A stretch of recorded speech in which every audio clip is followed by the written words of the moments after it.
This guy has millions of listeners and viewers every day. Dan Bongino. He doesn't need the power or the influence. He thinks he can make a difference. Dan Bongino. I don't know how. Here's the thing. He looks better than I'm not saying that he was faking the cancer. But he's the only man who I know who came out of cancer looking stronger than he went in, which to me seems very unfair. This is a compliment to him, lest you be offended on Dan Bongino's behalf. But I think it was fake cancer.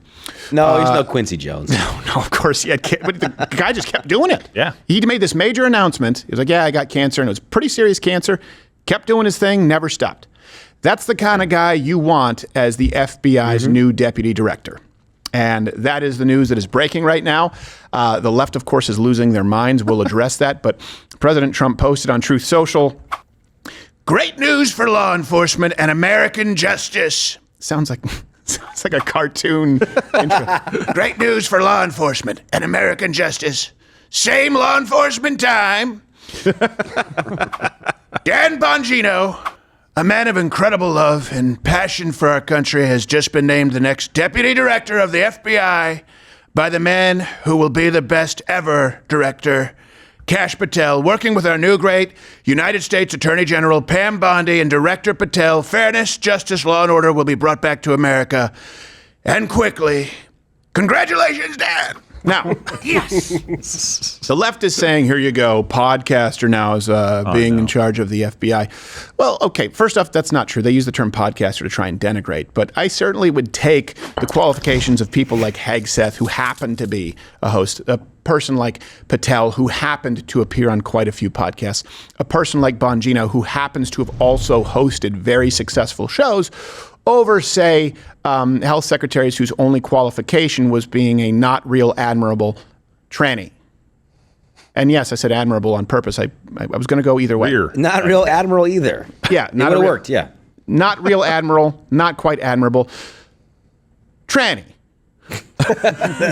Riffraff, Lindsey Graham, hybrid baby, psychopath. Just hold it for a minute. We'll see what happens. Or creating entirely new departments, as you saw, with the Department of Misinformation with Jankowicz, so that you could install someone completely unqualified. Their only qualification was screeching on social media about patriarchy and white privilege. So please spare me these people don't have qualifications. This guy's just a podcaster. Bongino, just for those of you who don't know, he was an NYPD officer from 95 to 99.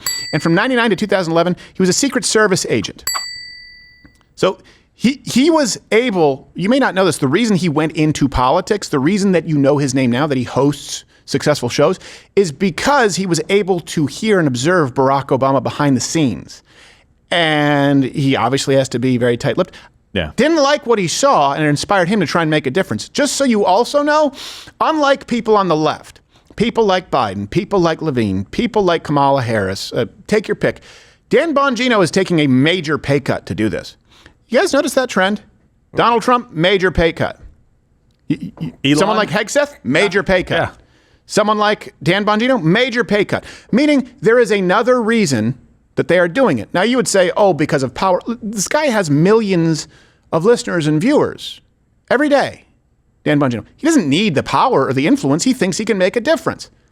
You may not like him. You may not say that you believe he's the best person suited for the job. Okay, you can have an opinion, but to say that he's not qualified, to say that he has no experience, or to say that he's simply trying to wiggle his way into power, it makes no sense. You're not applying the standard equally. People like Levine, people like Jankowicz, people like Biden would have no income and would have no power if not for your tax dollars. Dan Bongino and Donald Trump are sacrificing something for it. Doesn't that, by definition, make them more of a public servant? Comment below. I think it's a pretty significant difference. Shows a sense of duty, if you ask me. That's what I think. Patriotic. He built something that he has to walk away from now. Yeah. That may or may not be there when he gets back. Like, that's just the risk that he's taking. Of course. Taking a spot. It's there for him, right? And somebody keeps that seat warm and makes sure that it's there. But man, he's walking away and going, I'm going to be less popular now. Like, if he was just a normal figure out there, he's going from being incredibly popular and influential to going to this position. This isn't a step up. This is service. Yeah. It's very important. Dan's made a really, really good choice for us. Yeah. Not necessarily just for Dan. Yeah. Dan sacrifices so that we hopefully benefit. No one knows how this ends up. I think he's probably going to be pretty good at the job. I think I do. maybe a legitimate criticism is that he doesn't have as much managerial experience in those rooms, but he does running businesses. That's one thing that people always just sort of look over. And I don't know if you know this, but you actually have to manage a business far more effectively than you do a department agency, as seen with Doge. Not with Doge, but what they've exposed. You understand? That's why I say podcaster, because it makes it sound like, he just shows up with a microphone and a little camera, a little Sony camera, and then he uploads it. Like, that's not what he does. So best of luck, Dan. Please comment below. Show him some support. Show him you love him. And Dan, you owe me $30. It's 30 now? It's the VIG. Interest, It's baby. the VIG, isn't it? Yeah. Did I say 3 before? I said 3. No, I know, but you were wrong. I was. It was 30. Yeah. You forgot the 0. Hey, if you're still watching, you can click my face or this box next to me, which may bring you to another video, or it's going to bring you to another video. It'll play another video, but if you like this, it'll be one that you like. And if you didn't like this, you know, everyone deserves a second chance.